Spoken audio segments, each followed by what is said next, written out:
It's been a long week, of course, and this is your favorite show, the show that gives you the biggest conversation. And of course, I'm privileged to be joined by the top hosts today. Hey, people are in long hairs, red dresses, and a psychologist. Yeah, today we are behaving, because they say psychologists can. I used to think psychologists can read your mind. We can. Oh, really? Yes. Hypnotizing or normally just reading? Like reading your mind. Like now, you're thinking, if I know what you're thinking about. Dr. C, take it off. So, Dr. C here, and today, what is bringing me joy? Just being here with all of you. Yeah? Yeah. Look, we are wearing blue, all of us. It's a blue day. Yeah, it's a blue day. Oh, we have a psychologist. Yeah. Maria?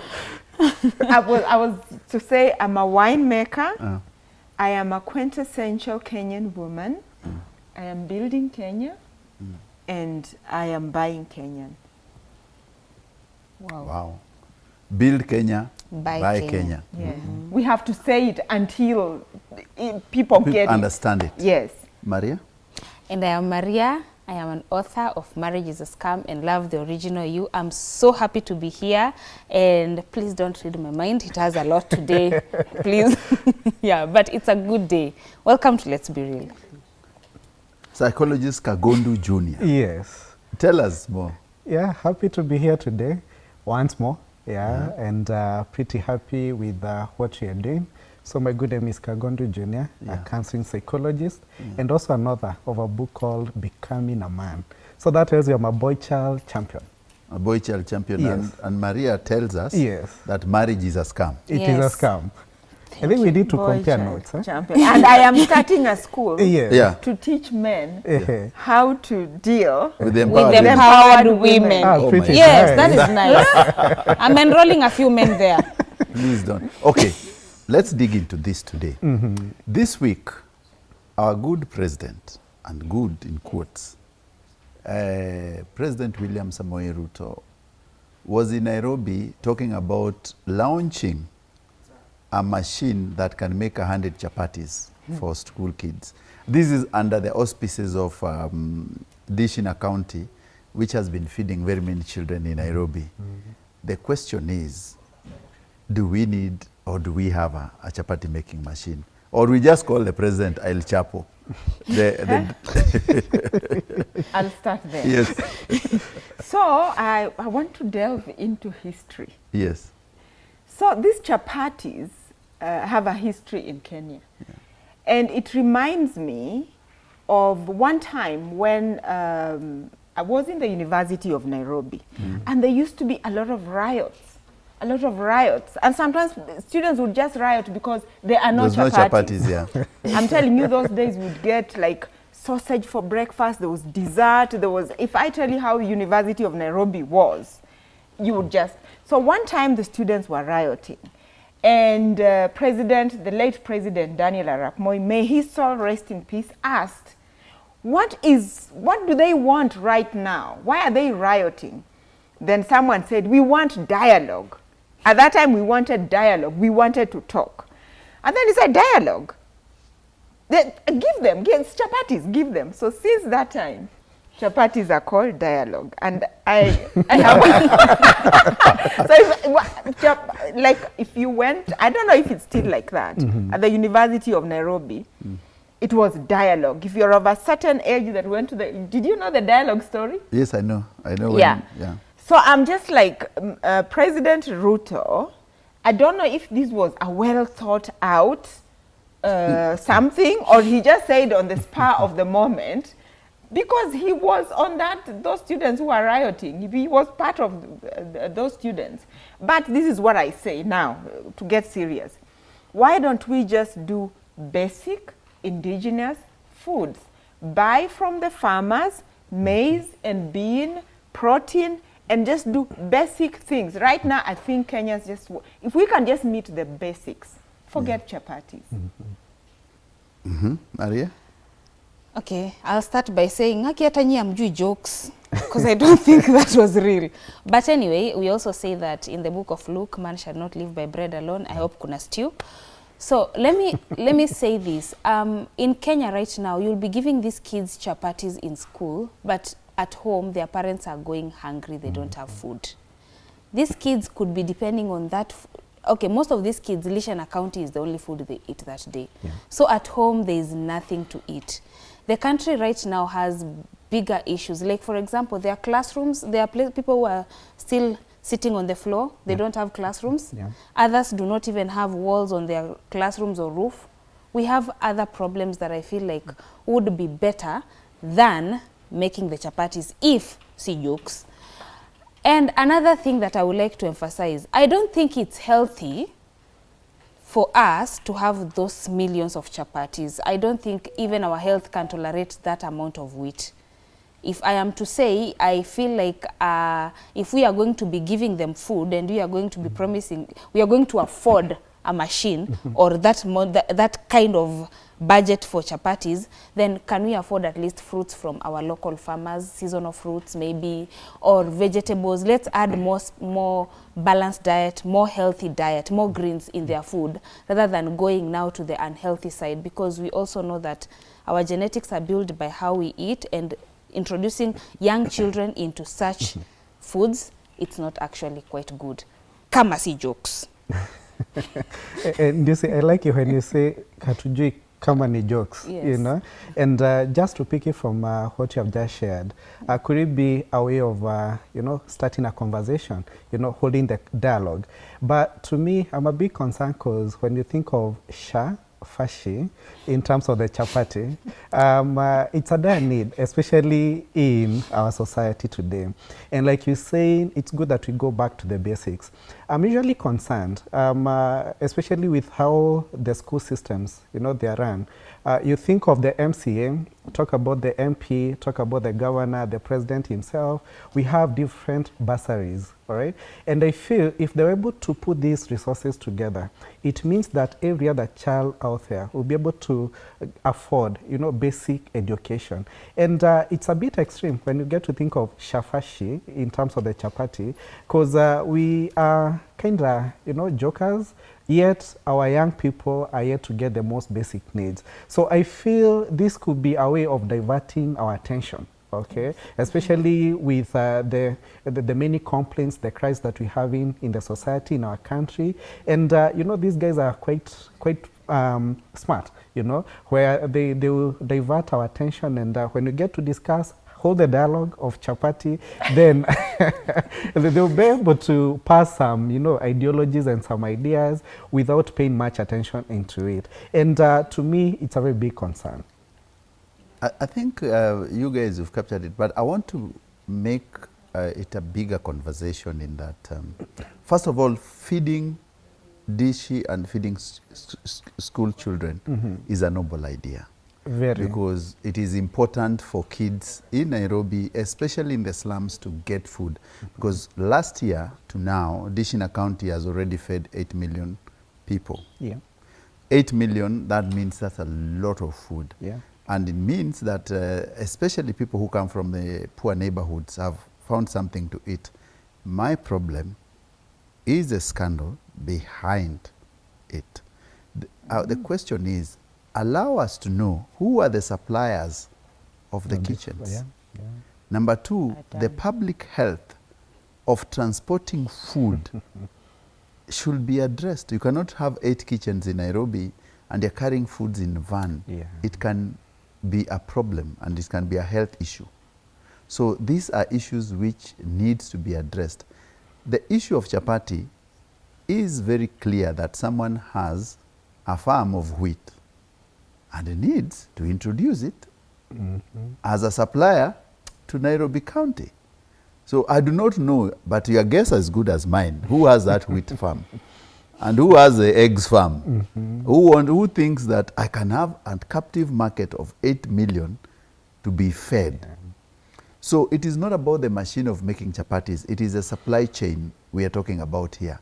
The supply chain in Nairobi kitchen is that most of this food who is sourcing them? And the biggest scandal was when this program was launched. Initially, it was supposed to be Sakaja's idea, or the county's idea, was that all the kitchens will be using renewable energy. Yeah. So that small-scale farmers, women, who can provide in those localities, so that you create a business hub for them, so that they supply the food, they supply the cooking fuel, and they supply the products, like if there's cabbages, skuma wiki, you buy from locality, so that you promote mamambogas and all that. But this is not what is happening. Some people have got big tenders. Then the person who was supposed to do renewable energy was kicked out for a single source of a person who brought in fuel, the gas. And your guess is as good as mine also. Mm-hmm. The person who decided, and the gas was around 700 million in cost. So it is a money minting venture. Dishina County is a money minting venture for few individuals who are going to make a lot of money in the pretext of feeding our kids. But secondly, they are not also addressing that these kids are also told to come with 5 shillings. So where does this money go? Per day. It's commitment fee. That's a lot of money. Every day, 5 shillings. You are not given food for free. You pay 5 shillings to be given food. So where does these 5 shillings go? But also, are we not teaching them? Are we not just giving them fish and not teaching them how to fish? Recently, there was that teacher who was going to collect a prize for having all these innovative farming means. If they really mean to make a change, why would they not introduce these hydroponics in schools? The schools have their own they can produce their own food to some extent. Why are they sourcing? This is indeed a golden bag scandal.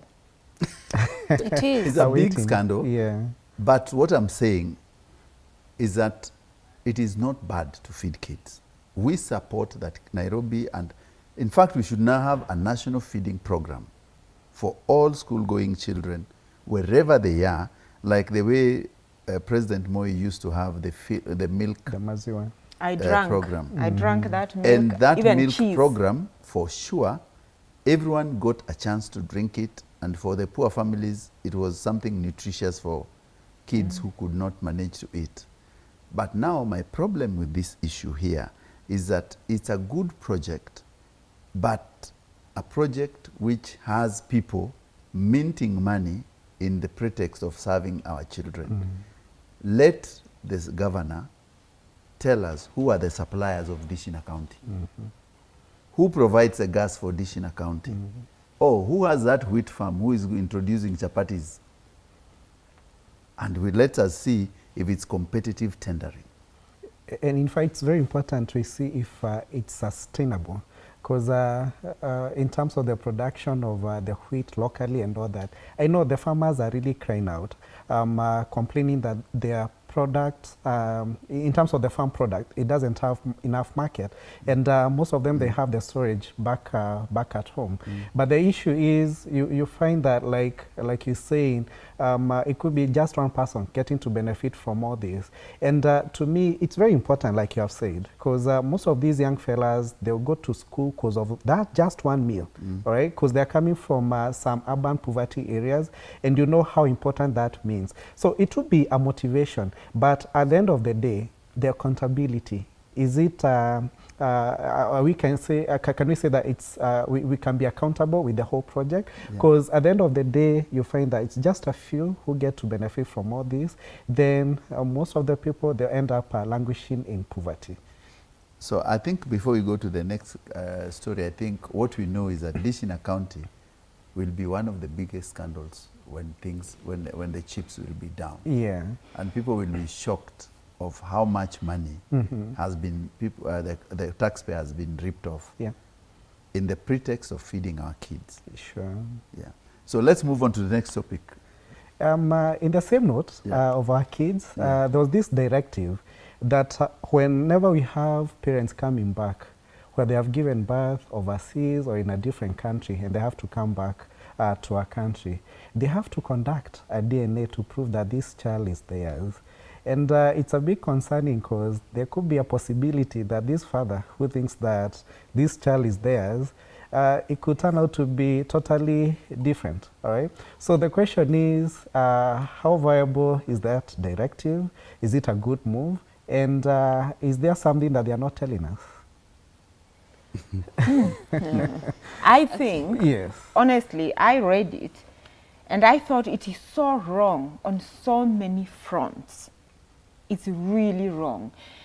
It is the fact that you're Kenyan and you have a child, that child should just automatically become Kenyan. But anyway, what a lot of people don't know that before the 2010 constitution was signed, did you know that me as a Kenyan woman, I could not confer citizenship to my child? Oh, really? Yes. If the father is not Kenyan, the child could not have been Kenyan if you're a Kenyan mother. Okay. Only fathers had the right to confer citizenship. That said, there's very many women and very many couples who are adopting. In that case, anyway, you'd present your adoption papers to actually show. But on the other hand, there are parents who are adopting and they want it to stay. It's private. Yeah. So why would you subject them to that? I think so that if the government is concerned about human trafficking, and indeed it's true that Kenya is one of those destinations and conduits where we are being used as a country to traffic people, we need to be more strict and tighten everything. I think they need to find other ways it's not just even about cheating. I think that would be even trivializing everything. Yeah. I think it's just about the human rights, the privacy of the concerned parents and all that, yeah. Okay. I would say a birth certificate will do a better job than the DNA, because even if I'm adopting and I want it to be private, I would have my child's birth certificate or everything. After the documentation, they always obviously give you a birth certificate. So in that manner, once I've presented the birth certificate of the child, I don't expect you to start talking of DNA. Yeah. Because it's even not right for people to go through it. Okay, when it comes, if they're scared about ruining relationships, well, they are right to be scared. But in this case, I don't think if I'm in another country, I'm coming in, this is my child, I've given you the notification, I gave birth, look. Yeah. Why are you telling me to do a DNA? Or I am in that country, I adopted a child, this is the birth certificate, because all the documentation were done, everything shows that this is my child. If I can give you the documentation, I don't see the need for the procedure of going to the hospital and doing the DNA again. And I feel like the issue is not only the human trafficking, by the virtue that they are going to get people to have the cost implications of the DNA part is also not right or making any sense, because it's really, really hard for someone to just give birth in another country and give you a notification and then you don't believe that they gave birth, because everything shows that this is their child. Why are you subjecting someone to a DNA? It's even torturing to the parent. Why are you trying to prove that this is my child? That is not fair. So I think the government has always very many issues they want to deal with. And first of all, is trafficking, the way we are saying. That for a very long time, and you could remember the issue of preacher or Pastor Gilbert there in UK, where women were being told, and very many kids were stolen from Pumwani and were being trafficked to other countries. And those women, after some time, that case, Gilbert Dare's case, took a long time. Yeah. He was even deported and he was jailed, the wife was jailed, because many kids would disappear. I think it is why it is important is because very many mothers nowadays, when they go to childbirth, some of them never get to see their kids because of people who work in these hospitals. After delivery, you are weak, you don't know where, you cannot fall about your kid, and you're told the kid has died or what, and the kid has been sold. Mama Lucy's case was a case in point the other day, that very many people were fired because of trafficking kids. selling other people's children. Yeah. So there's an issue here. The issue is that we cannot trust our caregivers in hospitals because they are selling about the people's kids. So the government is trying to do a deterrence of people who might want to steal kids and sneak with them out of this country, and others who might come with kids, because the biggest business nowadays is trafficking of young kids or newborn kids in this country. And the numbers are crazy. The big hospitals, 1 or 2, you remember the other time there were those twins who did Form 4 and they were asking each other, you look like my sister, what? And then, in Western Kenya, and then they realized that when those kids were taken to nursery, the mother was given a wrong kid. He raised their twin, and the other one raised another one. They were 20 years, and that's when they were now reuniting. So many people have gone under agony of losing their kids. Secondly, they are not actually going to look for people who are cheating, because if we went to the statistics in Kenya, if we open these households we see today, the men would die of shock, because out of the 3 or 4 kids they have in the house, 1 or 2 is not theirs. Yeah. Men are raising kids. Yes, men are raising kids who are not theirs in this country. It's only the mother who knows the father of the kid. Yeah. But also men are having children out there that women don't know about. Yeah. There is a family So we raising are a man's equal. child. So we are equal. We are equal. Yes. No, we are equal. There's another man raising my husband's child somewhere, and that man doesn't know. So But Of question, course, yeah. See, I have a question for you. Yeah. By the time somebody is getting travel documents, there's a very thorough process of getting a passport for a child. Gone are the days when a child is traveling, you endorse them in the adult's passport. Yes. A child, when they are born, even if they are 1 week, they need their own travel documents. So isn't that the place where we can get these people, or exactly what are we talking about? You see, the problem is that you are trusting too much of the people who have been given in authority, that they will not get money and give you a pass. But who is doing these DNA tests? and who is paying For for as long it? as you're talking about humans, why are we trusting the labs? Anybody can be paid for anything. Let me tell you, everybody has a price. Everybody has a price. Yeah. Yeah. So there's no surety in the DNA either. Yes. And it's quite ironical. In one side, in our borders, we are saying that we're not going to do due diligence when you're allowing our brothers from Northeastern coming in. Yet, in the airports, these young fellas, we have to subject them into the DNA. So I feel there should be some sort of balance, okay? And as much as, yes, we're talking about even the trust issues, why doesn't it apply, across the board?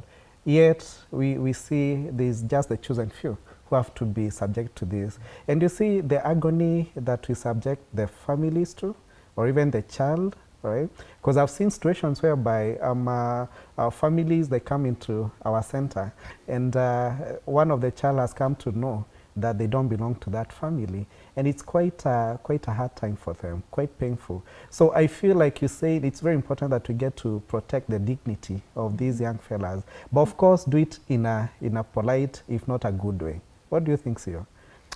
It is always a chicken and egg story, because on one hand there are people who are actually trafficking people. And it is a massive problem that people, the pain of a mother losing a kid, and you're in a hospital, your kid died and there's no body and there's nothing, and then you wake up and you wonder, how did I lose a baby? But I followed, or you're given a wrong baby. And then eventually you hear the stories that actually that person has been taken to jail because of stealing babies. So you suspect that you do not have a baby, but someone else is raising a baby. So that one is something we need to deter. But the government should come with a better process of not putting people under a lot of strain, especially when people will be suffering from those issues. Okay. Yeah. Pretty nice. Let's go to a short break. Before we go to a break, today there's no Simon to serve wine. Okay. Samantha Wines, you can say something nice about my wine. I know you're a man of God, but that's Jesus' business. I've always loved Samantha wine, of course. When I used to drink, I used to drink, Okay. I used to like the red, but nowadays I drink water. But if you are out there, please make sure that you get a bottle of Samantha wine. It is wonderful, it is nice, and it's good for your taste buds. Yes. Yeah. And it's Kenyan made. It's Kenyan made. And we are buying Kenya. Buy Kenya, build Kenya. Yeah. So let's go to a short break. When you come back, we come with more topics, more interesting topics for you.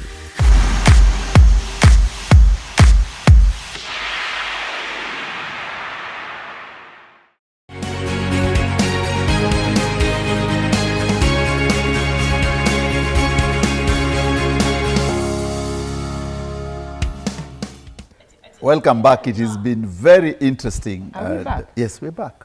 Oh, really? I was trying to do anyway. I'll come back with that one. Welcome back, of course, Dr. C. The way she's always saying, what were you bringing back? I'm trying to do the mathematics of 5 shillings Times 8 million. times 8 million. It's Yes. 40 M. It's not 40 M. Yeah. It's 40 billion. So Yeah. Shillings. Dish in a county. Dish in a county. Okay, we are on, that's, right? that's why we are on. That's what we're saying. That's why it's called dish in a county. Wanadishi cha ukweli. So the word dish in a county, it's your county. yeah. That's what Sakaja is Eat your telling you. county. Eat your county. Okay. 8 million Yes. chapatis times It's not times. times 5 shillings. Everybody's paying 5 shillings, Yes. right? Yes. Not chapatis, not El Chapo. Yeah. It's 40 million. 40 Right? Okay, million. Dr. C, it's 40 billion shillings. 40 billion, yes. Shillings that the people of Nairobi have spent, the kids have given to that kitchen. Yet we still owe Kenya Power. Okay, let's continue. Let's move on to the next story. No, they don't owe Kenya Power. Let's go to the next story. Yeah. Now, on a lighter note, aside from the county and everything sad, now let's talk about the barbers. Yes. Apparently, men find it hard to cheat on their barbers. Yes, one person can shave you from childhood to adulthood. And even if you move, you'll find yourself burning fuel, traveling there to go and get shaved. Yes. The same men who are saying that they are naturally polygamous. But for their hair that grows every week, now that one they have to maintain. Which reminds me, is it the hair, is it the barber that they go to? Okay, initially it was the barber, but right now there are people who do massages in these barber shops that are very inappropriate, and that's not a spa for the head. No, we don't agree with that. Now, I need to understand. Let me get the psychologist's point of view first. How is it that you can be faithful to a barber, but not your baby? Yeah, that's how it should be said, yes. You know, Umbaba and the Baba. Okay, that's a main issue. But you don't know how intimate the relationship is. It's quite unique. And let me tell you, if you want to face some wrath, if not fire, joke around with the Baba. CEO will confirm, and it's so true, that we have to keep them tangu when we are very young into our old age, because the kind of relationship that you have, it's quite unique. Remember, you have a crown on your head, and you need somebody to take care of it. Oh yes. All right, and it's not just like any other relationship whereby you have to, you know, in terms of how we interact with each other. But remember, this is somebody who is really taking care of how you look and how you feel. We are still the same people who complain when men don't groom themselves, aren't we? They gloom themselves for other people. For other people, but we need to look good. We need to feel What's nice. that for other people? What do you mean? Which are these other people? But Yes. so when I read that report, I was thinking about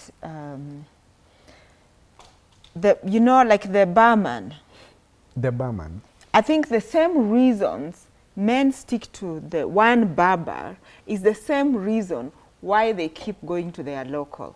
Very true. So there's this barman, you get your cinnatabu stool, you sit there, you start, whether it's bad, it's nice, whatever it is, that guy serving you the drink at the bar, they know so many secrets.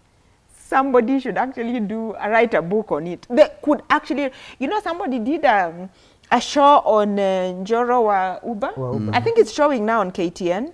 It was on a different station, then it was showing on KTN, Njoro wa Uba. The stories they have to say.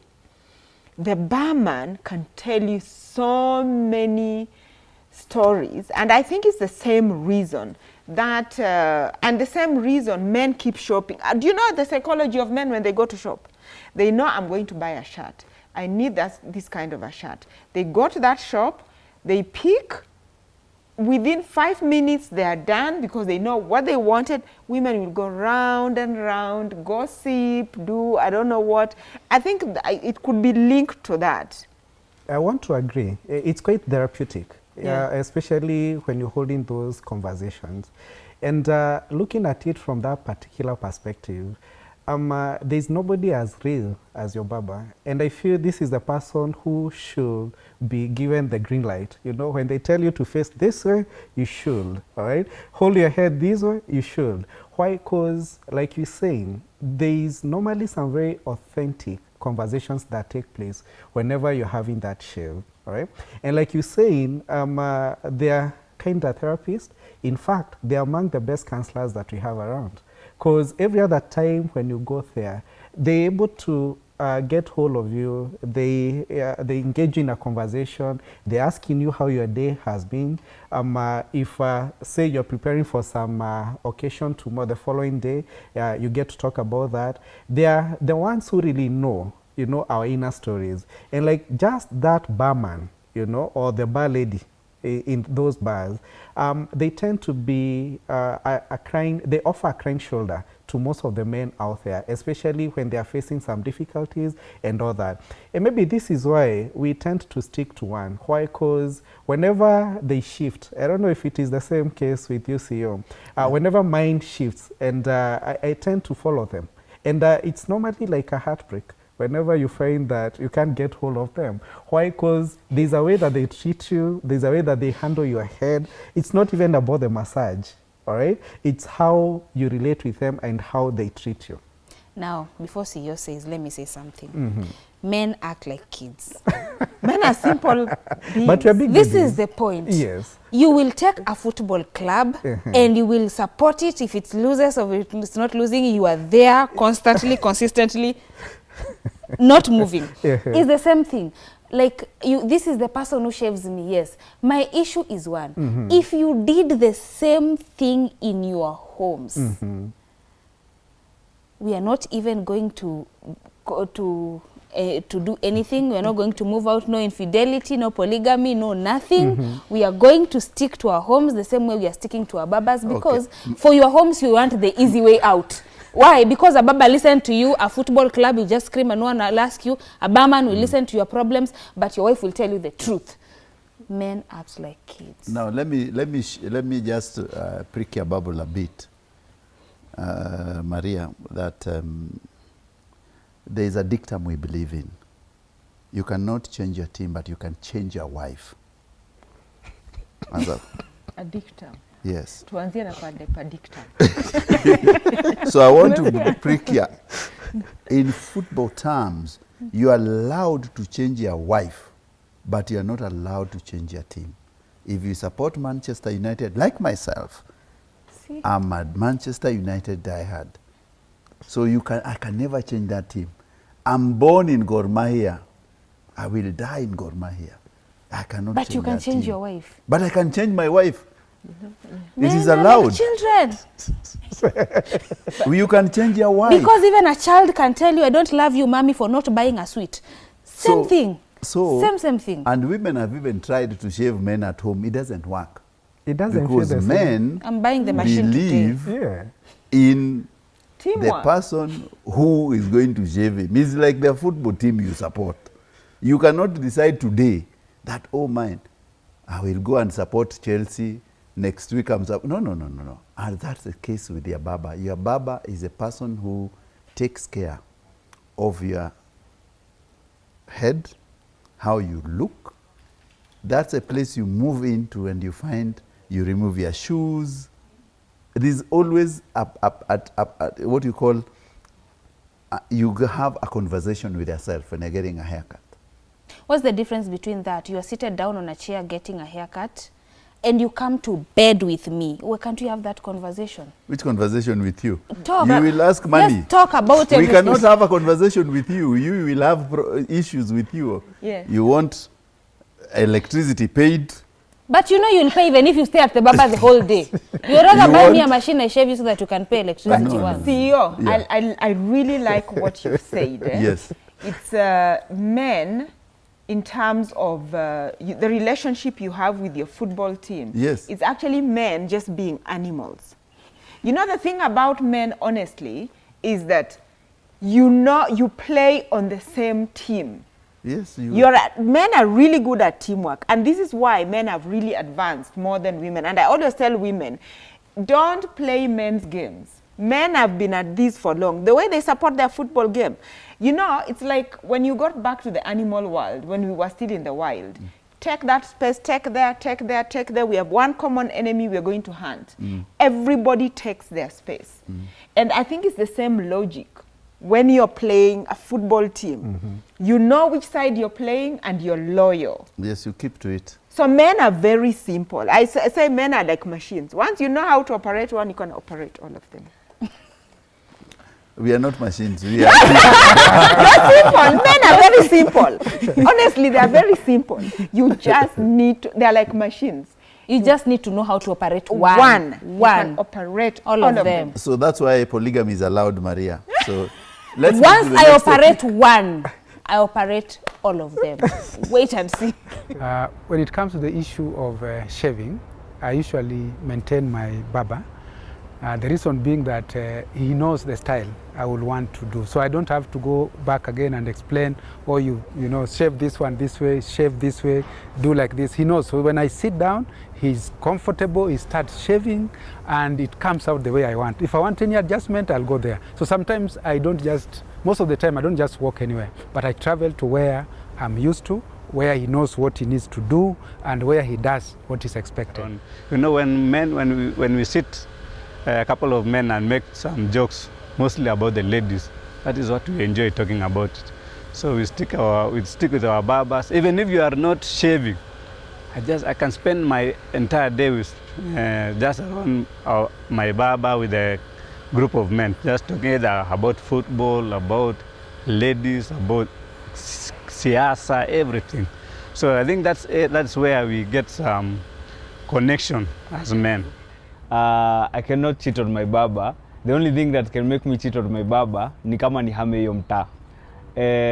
Na bado hiyo ni kama kuvenye nimekuwa kwa timu moja kutoka nianze kufuata mpira. Because ukipatana na baba wako kuna ile connection. Unajuanga venye anakunyoa, anajua stingo zako, and then bado mnabonga story, anakuambia venye mtaa imekuwa. By the way, udaku yote ya mtaa unaweza julia kwa ni maboys huwezi enda ati venye wasichana hujulia udaku kwa salon, ni maboys hujua udaku kwa barber shop. Very loyal to my baba, by the way, because sidhani kanaweza patia mtu mwingine I experiment on my. Unajua baba wako as a man ameshaizoea hiyo kichwa, shape ya kichwa, watu wengi ni tofauti, so kuna vile anaichonga vizuri, unaona hata vile imechongwa. We are talking about the firstborn syndrome. Somebody wrote on one of the social medias that they feel pain of being a firstborn, especially a firstborn daughter. They were writing about the pain of a firstborn daughter. Apparently, when they get their salary, everybody is expecting, you've gotten your salary, you need to come and support all of us. And therefore, even earning has become a problem for them. And therefore, I think they were asking for help. Is this a common problem? What are your opinions? I have a very contrary opinion, but I'll let you guys talk. Let me start by saying there are two sides to the story. Yes, there is the firstborn whereby you are a firstborn and you are expected to do ABCD because you can. And also, in some families, actually, the firstborn is determined by how rich you are. You will have a say in your home depending on how rich you are. Some families actually operate like that. You like, mean the basket that they bring home? Yes. Okay. So if you bring a certain kind of basket, you are the one who has a say and who can speak. But on the note of firstborns, I always say that parents should have the number of kids they can afford. Even though sometimes you were hoping you would afford, but then it got to a point whereby life changed and now you cannot afford them. That is an issue that you could not have controlled it. But depending on your children to a point that your children are uncomfortable is not right. But then, now, here is the other side to the story. You have the right to say, I can't do this now.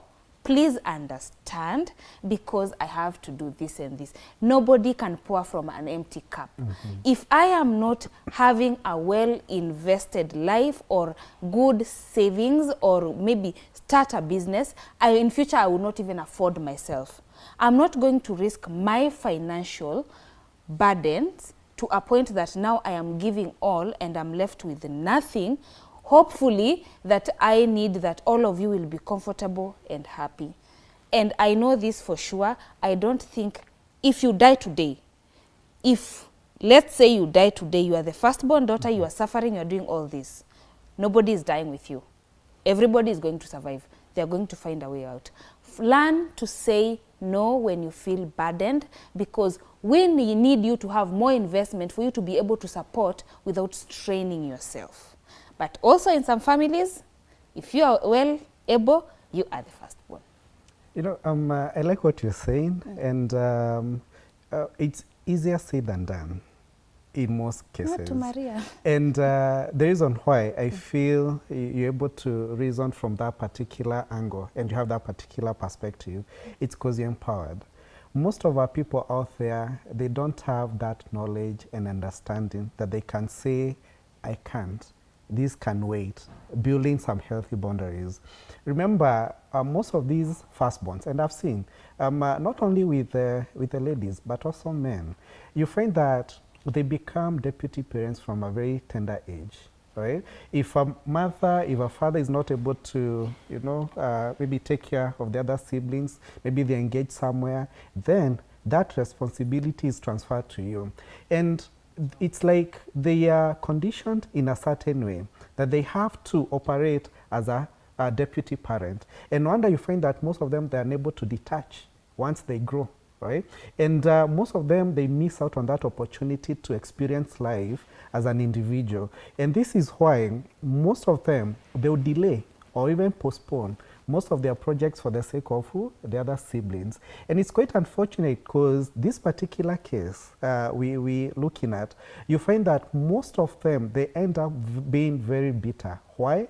Because the other siblings, I don't know if it is out of choice or unknowingly, they never get to appreciate or recognize the efforts of these firstborn. So these firstborn end up being very bitter.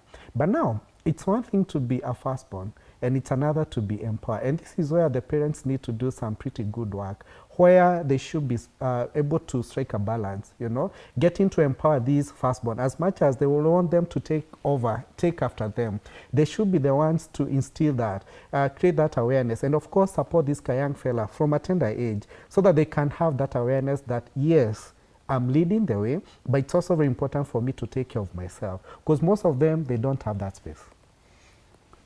So I always say this thing, and I'm a firstborn. And I always, this is the issue, how we look at things. And we look at it very differently. Yes. We look at it this way, that would you rather help your brothers or your sisters achieve some sort of independence, or you will have the only amount of money and all their kids, you are the one to educate? Exactly. That's number one, how I look at it. So from where I sit as a firstborn, my first priority is not to amass wealth for myself. No. Is to make sure that these other siblings of mine are in a comfortable position that they can stand on their own, that they have gone to school properly, so that I will not have a problem of not now dealing with 10, but dealing with 100. That's how we look at things, because assume your siblings didn't go to school. A lot of burden. Now, the wife will come here, the kids will come here, and you did not support them. You are this rich fella, you have all the money and in the village, so all of them will be robbing you. All their kids will be robbing you. All the relatives will be robbing you. So the rule an African culture tells us as a firstborn is that you must stand for your family. It is how you stand is what matters. How do you want to stand for this family? Because you must be very careful not to be seen in the society that you managed to go to school. I would give you a very perfect example is that your father does not have money, so you're the first one who's gone to school. So, and in African parenting, how it was done is that they'll take care of the firstborn so that the firstborn can help them educate the others. Some of us, we have done that. And we are very proud when I see my brothers and even my cousins. We sit nowadays as a family and we say, unajua nimekufunza, unajua nimekufunza. And not everyone, and don't do it because you expect to be recognized or to be given something back as a firstborn. I have educated my brothers and sisters and not expect anything from them, number one. Number two, I was educating them so that they can be independent, so that I'm not being told, your nephew is sick, send 2,000. Your cousin is sick, send 5,000. So the firstborn syndrome is that you manage to take care of people so that you do not suffer in the long run. And the flip side is also true. You can say, me, I work and I have my money. You do your own things. And it doesn't help also. It doesn't help also those guys who have not paid black tax. If you look at them, you'll find the man with a very big home. And the brother, you're told this is a brother, is in a shack. And for sure, you cannot even walk in this society to tell people that is your brother. So you'd rather have very little or something small, but everyone is comfortable. That's how we look at it. And I like that. I like that piece. So I want to agree with her, with Maria. I'm a middle-born child, okay? And I have suffered all those first-born syndromes, yeah? And I think it's about who is able in the family. Even though growing up, I remember clearly, if we made a mistake, if I made a mistake, I would be chapward, and my sister would be chapward. Where were you when the child was doing this? And remember the years difference between me and the older child was like maybe 1.5 years or 2 years. It wasn't such a big difference, but she would actually suffer the consequences. So growing up, I made sure, like, if I was doing better, her children had to do better. And just also just helping everybody else within the family, even though through my father. So for me, it was from the point of, yes, somebody actually enlightened me about that. Like, Dr. C, you need to you need to help Yes. even her children, because how will your child, How will she survive? how will she survive with the other children? She wouldn't. So now me, I can honestly say I sleep at night. I sleep. There's no one who can say I did not help them, and that's why. By the way, I sleep because the school fees I have paid in this world. Yes. If I put it together, sijui nitakuwa kwa list gani. So I sleep at night. Whether people made it or did not make it, Yes, you've done your bit. I did my bit, Yeah, and you I did your say bit. the rest is, and I would tell people to do, because then if you imagine, sometimes I sit and I say, imagine if I didn't help. Because there are those ones who just like decided to drop out of school. It was never school fees. Yes. They just decided to drop out. I would be blaming myself.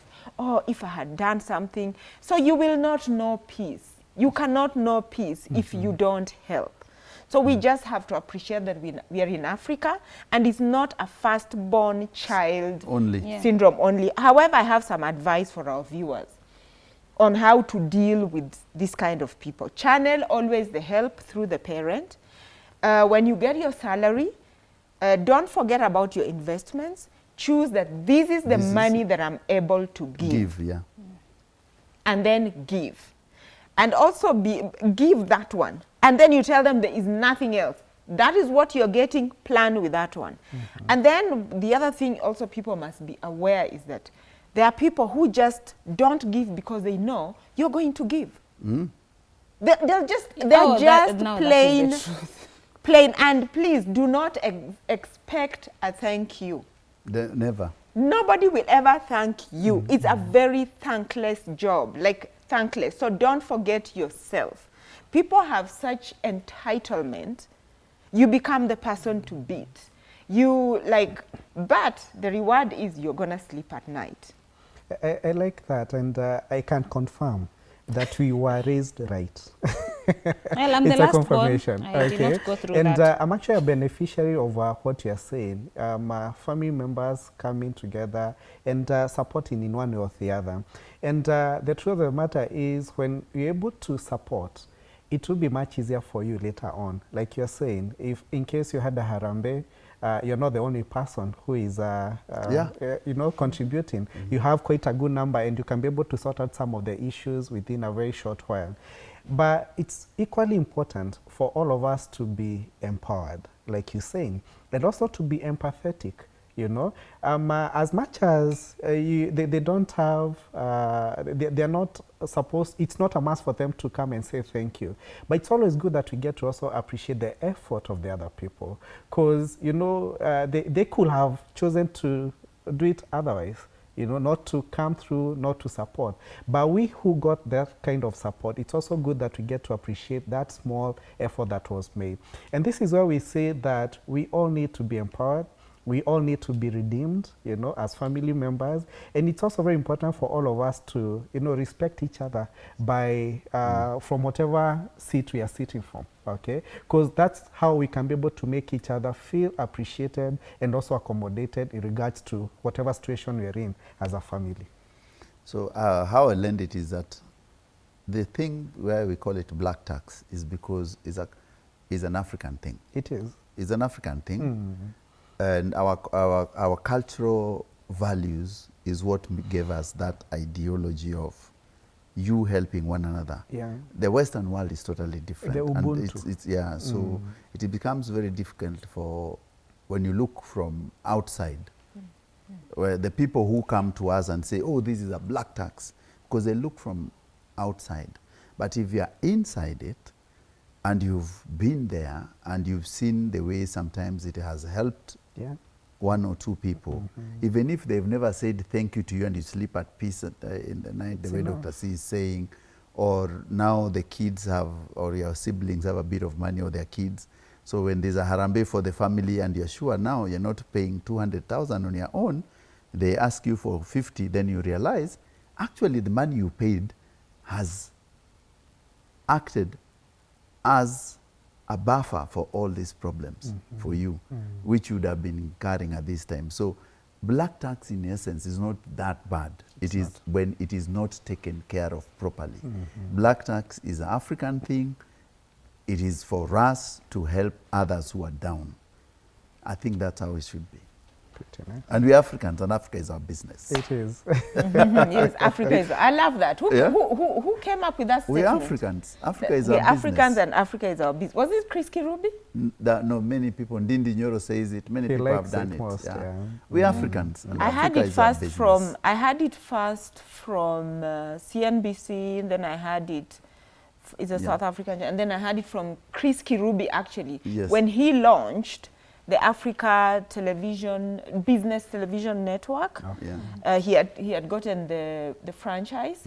And he's like, we have to tell our stories because Africa is ours and Africa is our business. It's our business. Yeah. It's been real. Yeah. it's So been at real. this point, for this one, It's we been say real. cheers. Cheers. Today I've said sober. Cheers. And of course, we meet next week, same place, same time. Let's be real.